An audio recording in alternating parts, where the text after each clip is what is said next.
Thanks so much for joining today's Cuppa Chat session. We are doing this as a film session today with the kind help of Louise and Summer, who work for Tiny Tickers. And the two themes that we've picked to talk about today are tolerating feelings of uncertainty when life feels very unsettled and you don't know kind of where you're going from one appointment to the next.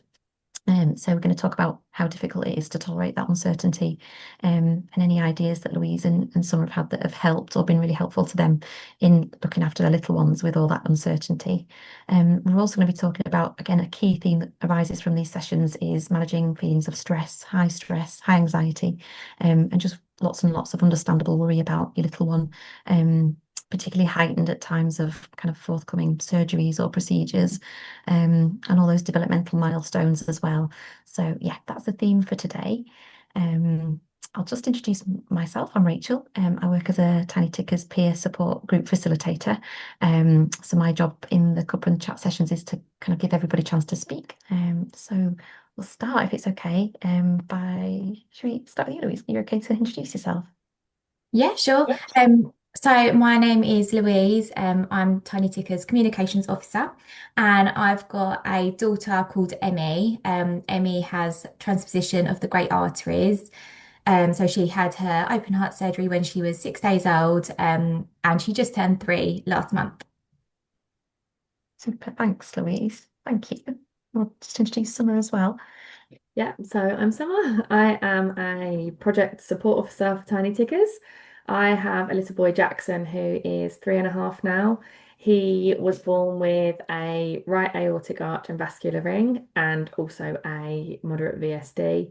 He had surgery when he was 1 to fix his vascular ring. And amazingly, his VSD has closed up naturally. So we didn't need to have any surgery on that, which was very fortunate. Good news. Yeah, really good news. So Summer and Louisa very kindly volunteered to participate in today's filmed Cuppa and Chat session. And yeah, so we're going to just have like a really informal and general chat. But I think it's really interesting. Actually, just before we came on the call, we were talking about natural developmental stages, and I think that's probably a key thing, isn't it? As well as having a child who is facing surgery, procedures, and echo scans, and tests and monitoring, there are some really challenging stages about parenting anyway. And yeah, they're twofold. A lot of that, the kind of uncertainty of, should my baby be weaning? Should they be walking now? Should they be able to access nursery? All those normal worries and fears kind of run concurrently with the, yeah, the journey of a baby or a little one with heart condition. Um, should we, Yeah. is that something you identify with? Yeah. Yeah, no, I was just gonna say I think like that's so true because so for me, like Jackson's my only child, so you don't have anything to compare it to. So like you say, all these things that are like normal, but you're like, is it normal or is it because of this heart? Like you don't know. And actually that is something that's really tricky that you don't think about too much because you just deal with it when you don't have anything else to compare it to. But I can imagine in a way it's hard both ways, I think, because it's hard not having anything to compare it to because you're then constantly worrying, should he be doing this? Should he be doing that? Like you don't know where they should be at. But then equally, every child's different. So obviously, like for Louise, obviously you've got other children too. So comparing your Emmy to them is probably also can be difficult because they'll all be doing different things at different times anyway, if that makes sense. Yeah. Yeah, definitely. I think I always compare like my kids and their milestones, even though you shouldn't really, because they all progress differently. But I think it's like totally natural to compare. Um, and I always worry with Emmy. I think were the girls like this at this stage? Like she's being a bit slower to get talking.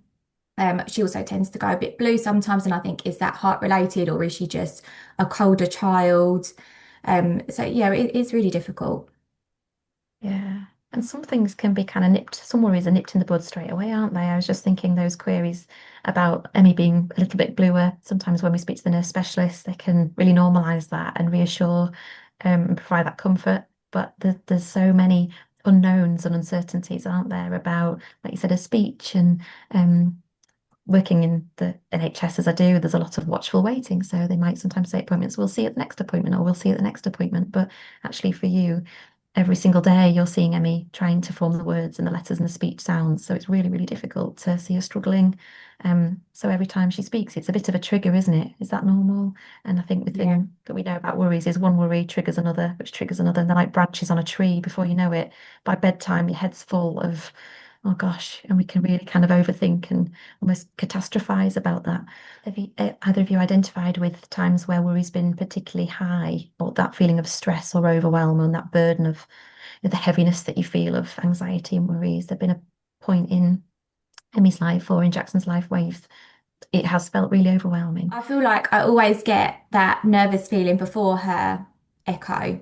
So I do like that we get the regular echoes. So, we know how her heart's functioning at that moment.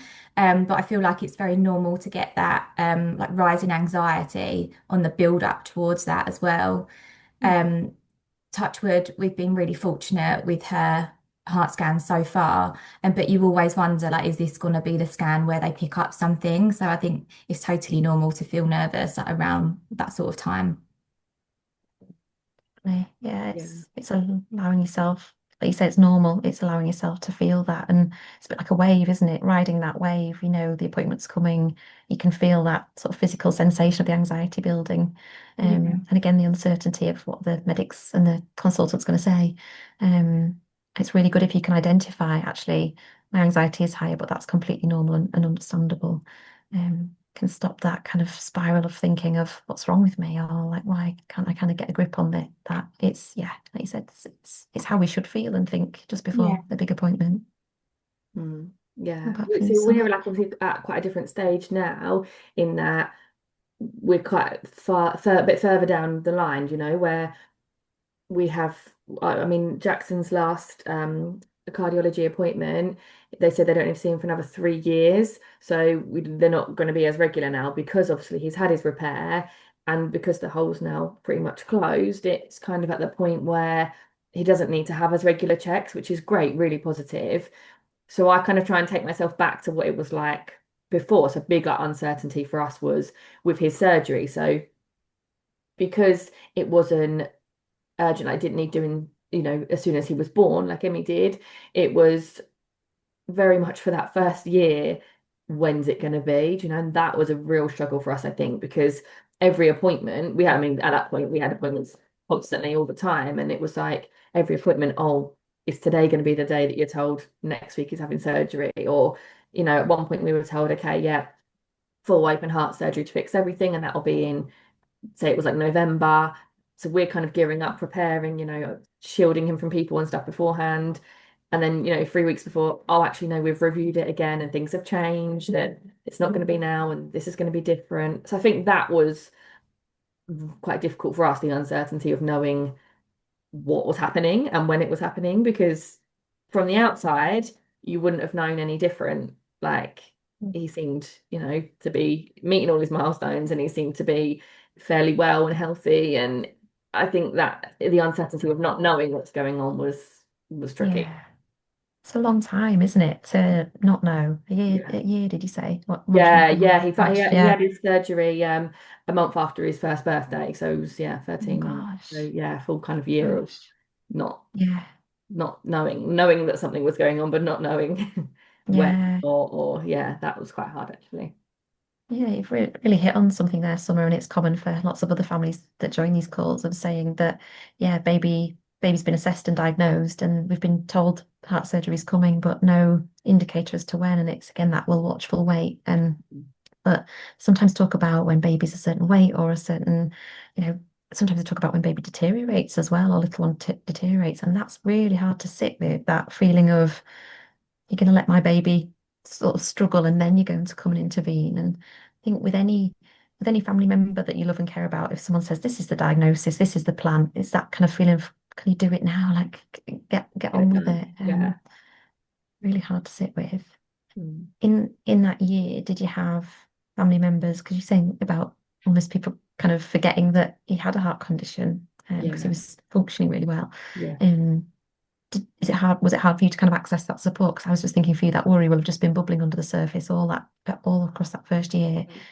Yes. So yeah, it was difficult, I think, because people wouldn't look at him and think that there was anything wrong. I think people definitely would forget that we have to be careful. But we're very lucky, like we're very close family members and stuff, and people we could rely on for support and things. So I think that obviously helped us massively, just having people around us.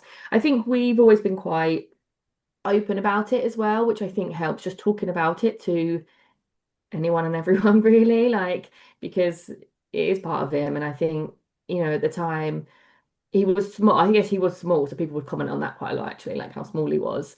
And then I'd be like, oh yeah, it's because of this, And I think, I don't know, it kind of helped normalize it, I suppose, in a way, actually, of just saying like this is what he's living with. This is why he's small. This is, Mm. how it is. So yeah, I think that was quite good.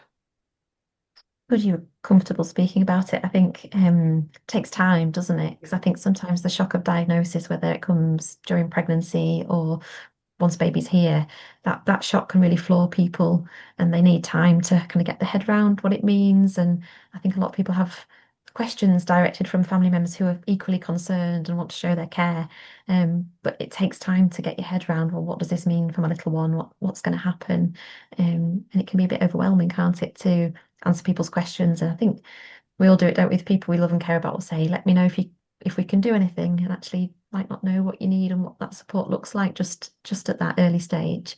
But I think sometimes you said that kind of ability to go to people that you feel close and comfortable to talk to and say, I'm really worried, and I think sometimes people think that you're doing really well as a family. I won't ask, I won't upset, I don't want to cause any upset. But I think what we know for heart parents is it's always there, isn't it? It's always, it's almost a bit like a film. Sometimes that film's the volume's right down, but it's always there playing in the background of, is my little one okay? Are they going to be okay?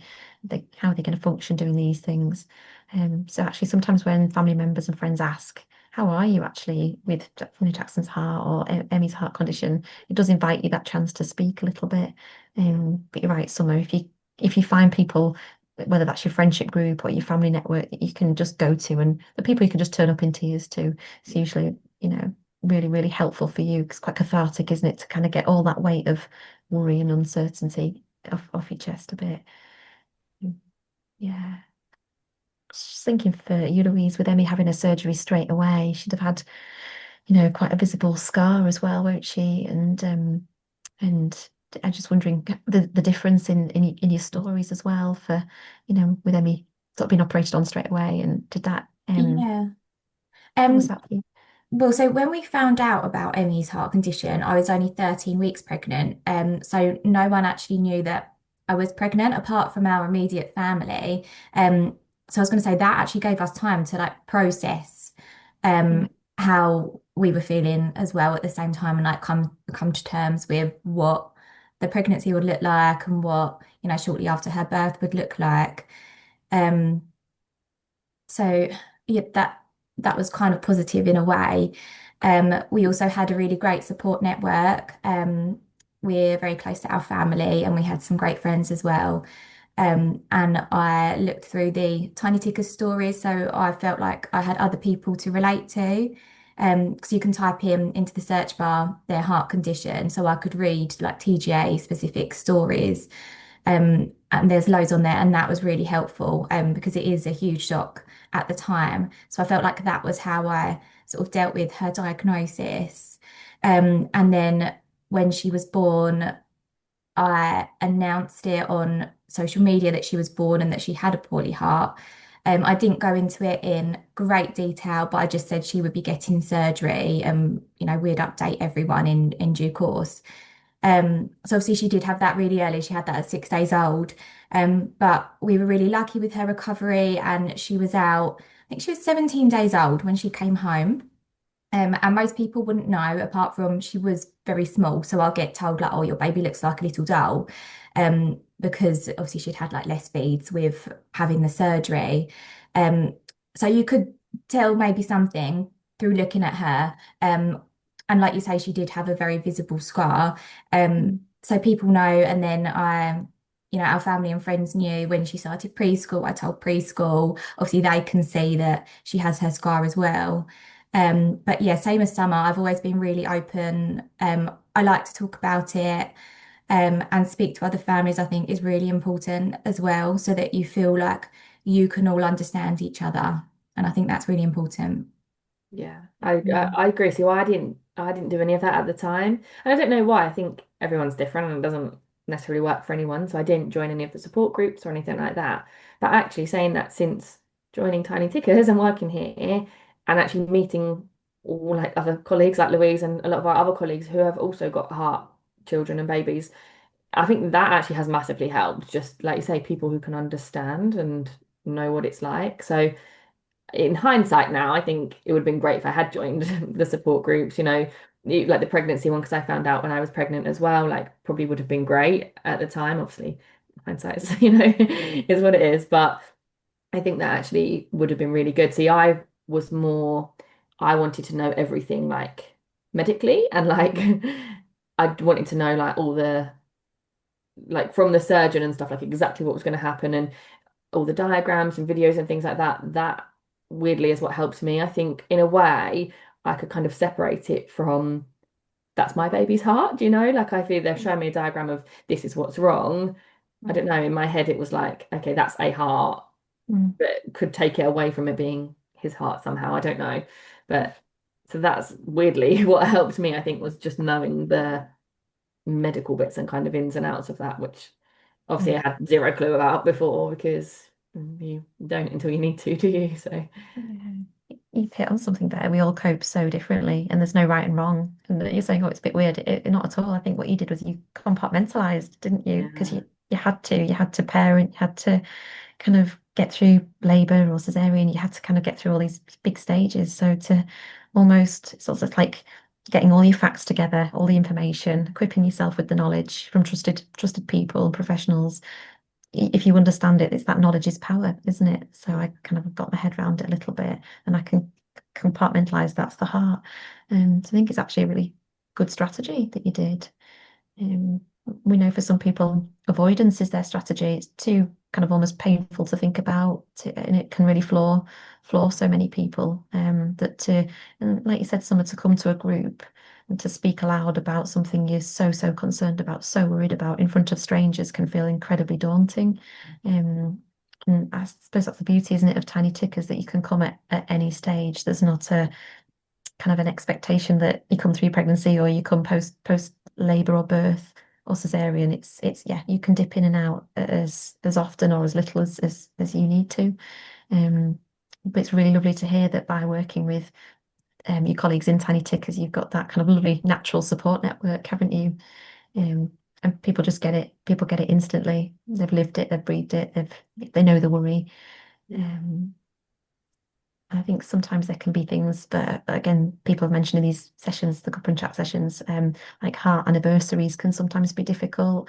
Um, Birthdays, memories of when the baby was born and there was so much chaos around them, first birthdays for people around them, they might be like, oh, exciting. And actually, it's quite triggering, can bring back a lot of sad and really anxious memories. But having people that get that and like, yeah, that was me, it's really validating, isn't it? Um, I think, the beauty again of tiny tickers is it really reduces that feeling of isolation that can be caused by sort of think, well, I don't know anybody else, my friendship group or mum network whose little ones are going through this. So kind of join online and meet lots of like-minded people that are going through very, very similar things can just doesn't necessarily take that fear away because it's like you said, Louise, it's a really normal and understandable worry and fear to have, but just reduces that feeling of I'm dealing with this all by myself. Um, I think even the like Tiny Tickers Facebook group is really good for that. I use that yeah. a lot more, and again, like I didn't post on it or anything like that, but I would just like Louise said, search in the search bar all the time for like whatever vascular ring or whatever it might be to try and find other people and read their stories and also just like questions that people had asked that you might not even have thought of, at that point, if Mm. your baby's or you're pregnant and then somebody's asked a question about their baby who's 6 months old or whatever, I think it's good just to read things that you haven't even considered as well. I think, Yeah, yeah, that the Facebook group is really good for that. that's good. Yeah, good advice actually. Yeah, because you can just middle of the night, the worry pops up, you can go and get that instant support, can't you? Mm. Um, did anything when you were either on the Facebook group or reading about Jackson's heart condition, did anything unsettle you or put something kind of at your feet that you hadn't thought about?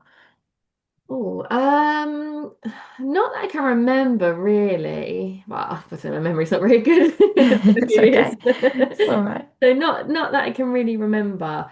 I think a lot of it was more just what to expect, more like what to watch out for, I think, really, Mm, actually. It was things, so like with his vascular ring, obviously that was going to be more of an issue once he was weaning and stuff like that. So it was more just kind of reading stories about that, really. And I guess, yeah, more the signs to look out for, I think, was more what sort of stood out for me, I think. yeah. Yeah, I'm trying to think if there was anything specific. There probably Yeah. was at the Maybe did time, it. but Yeah. Yeah.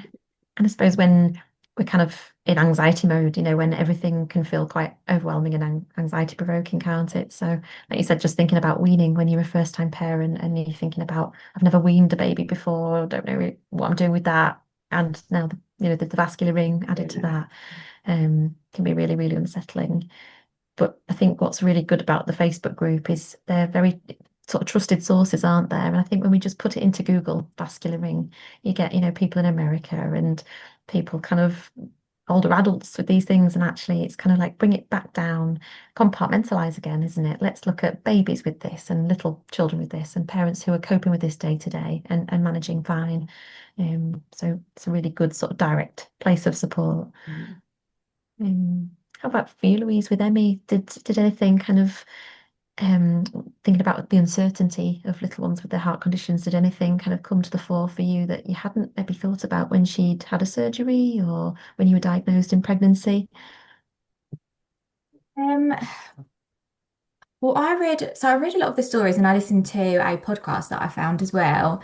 So I guess things like naturally cropped up that I wouldn't have thought about. So like how I would give birth. Some TJ babies, they are advised to be born by C-section. They may need help immediately, whereas other TJ babies, they can be induced. Um, so I guess obviously where I found out really early, I was already looking into how Emmy may have to be born and what those first moments might look like as well. Um, and also, it really prepared me for what she would look like after surgery. Because I'd spoken directly to heart families, and I remember one person saying to me, if you can, I would advise you looking at these pictures so you can see what baby will look like, even though they're really, really hard pictures to look at. And I don't think anything can ever fully prepare you for that moment, but I think it definitely helps, know what your baby could look like. So I was glad that I did that. And like Summer said earlier, I researched into all the ins and outs as well. Um, and I think in that moment, it can feel a bit like an out of body experience. Um, so I just felt like I was doing what I could do, and not that you can be in control of the situation, but I felt like I was being, that was my way of sort of controlling the situation, if that makes sense. So that Yeah. was how I dealt with it. So yeah, I found out quite a lot from reading those stories. Yeah. It's actually, yeah, like you say, you can read, you were in control in some level because you can read as much or as little as you want to. And for some people to see images of little ones in intensive care with kind of tubes and things like that, or the images of the scar can just be just too triggering, too emotive. So you can scroll on, move on, can't you? But actually, Yeah. if you do want to think, actually, what are we going to see and hear and feel, it's really helpful. So I think you listened to yourself, you were kind of, yeah, reading as much as you felt comfortable at each stage. Yeah. Um, yeah, Absolutely. Definitely, My yeah. husband was the opposite as well. He didn't want to know until the moment. And then he wanted to know all the ins and outs as soon as she was born. Like he was always saying to the nurses, what are you doing? What's this? What's that? What's that machine for? But through the pregnancy, he was the total opposite of me, mm, which again is why I found that network really helpful because I was still able to do that by myself.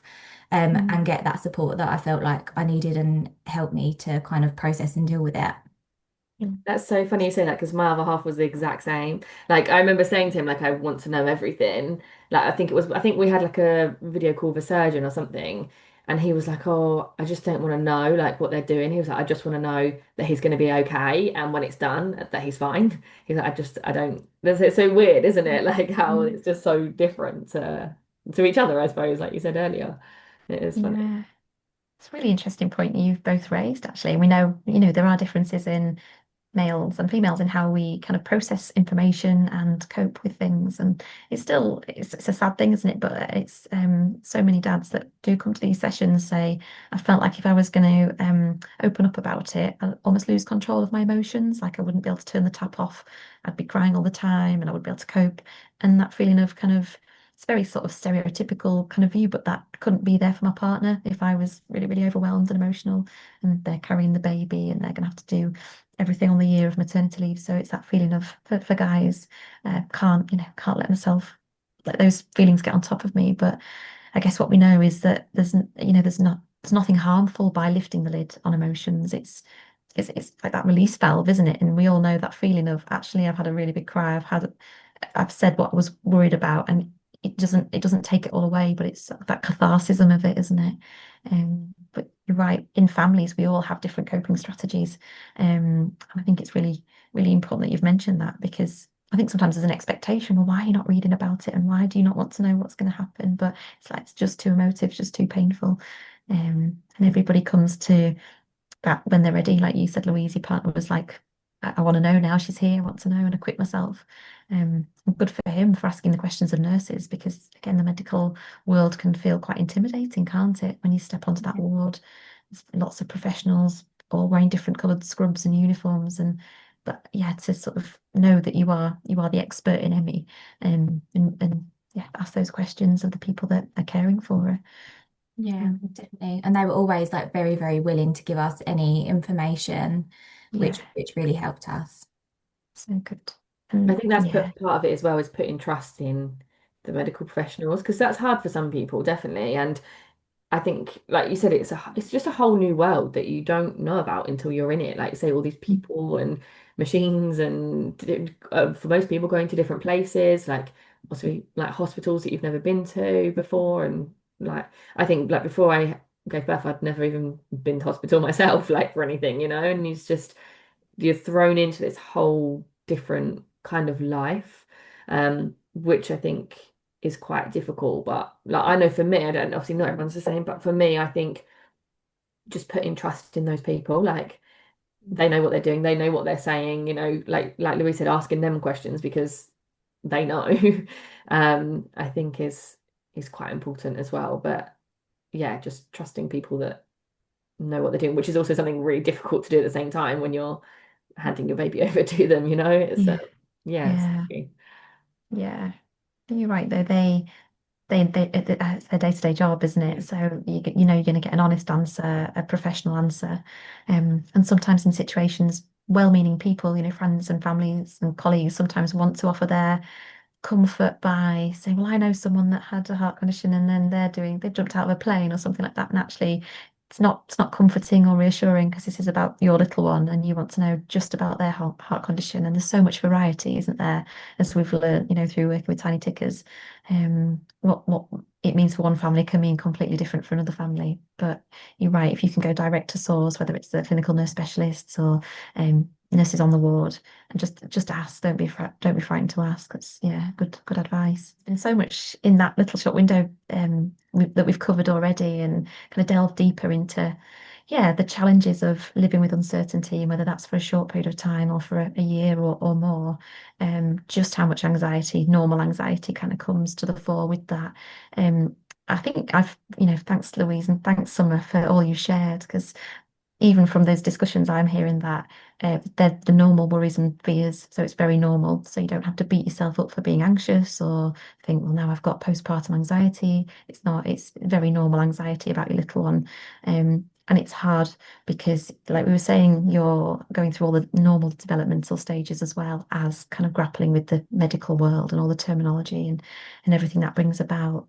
But just how helpful you found it to ask questions of professionals, to read and to link in with tiny tickers as well, whether it's the Facebook page or joining a group to meet other people and to get that comfort and that support from other people going through exactly the same scenarios as you guys. So it's not feeling awkward or embarrassed to just try and there are also lots of other groups that Tiny Tickers offer to bring people together to give you that safe, confidential space to kind of go, oh, this is what I'm dealing with. It's hard.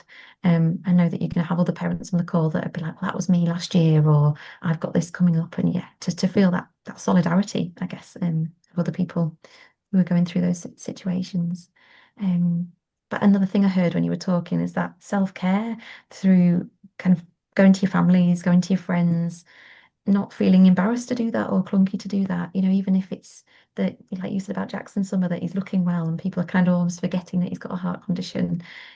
Or for you, Louise, with Emmy, that it's almost the surgery was done so soon after birth, by the time she's kind of toddling and up and moving, that people have almost forgotten about that, but it can still be really traumatic. So it's knowing that there's never working through things, processing things is never linear. It's a bit like that, isn't it? And there are stages that just sometimes are really, really difficult and hard, and that's okay. But it's not being on your own with that. And I think that's kind of the key message, isn't it? If you feel able to speak to loved ones, speak to family, friends, or do that and come to these sessions as well, to get a bit of comfort. Um, but yeah, thank you so much for all you've shared. It's really, really helpful, really good to hear about Emmy and Jackson. Thank And just you as well. Yeah, thank you. Good That to was talk about lovely. it. yeah, so thanks for your time.